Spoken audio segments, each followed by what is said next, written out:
Hi, welcome back to Neptune Rising Astrology. This video is going to be on the mythology behind Venus retrograde. So I've been rereading Erin Sullivan's chapter about Venus retrograde in her book Retrograde Planets, which is an incredible read. And she spends a lot of time talking about how more than any other ancient civilization, the Aztecs and the Mayans truly deeply understood and revered Venus and her cycles. According to Aztec mythology, when Venus first stations retrograde, it takes the form of a man and walks the earth, where he meets Xochiquetzal, who is the Aztec goddess of love. So Xochiquetzal and Venus party all night, they get drunk, they make love, and through this process, they give birth to a monster. The monster that Venus and Xochiquetzal give birth to represents the dark side of Venus, or our hidden desires, the things that we suppress, the things that we don't really let see the light. Now, at the inferior conjunction, which is when retrograde Venus reaches the same degree as the sun, Venus is sent to the underworld. And he has to play this game, which if he loses, he's going to be sacrificed to the sun.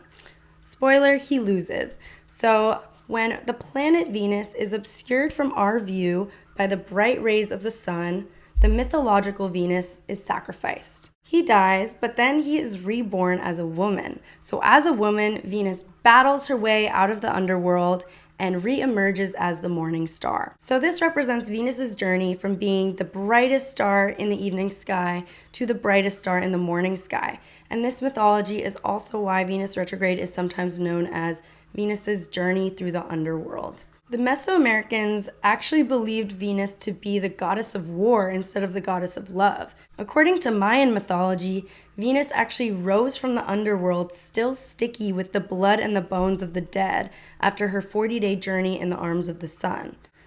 So I think this is a really interesting story and we can glean a lot from it. On one hand, I think it's really interesting to view this story through a trans lens because Venus literally transitions from a man to a woman. As a man, Venus goes into the underworld and has to face the monster within him, all of his unmet desires, all of his dissatisfaction.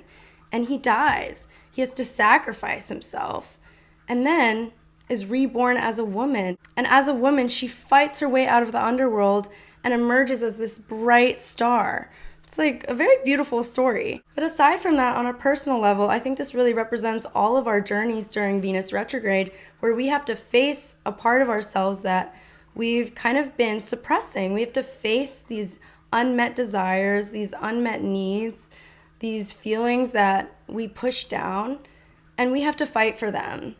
We have to make change in our lives, and we have to take our power back. If there's any astrological topics you'd like me to make a video about, please let me know in the comments. As always, I offer personalized astrology and tarot readings. I'll put my email down below. You can email me there. Thank you for watching. See you next time.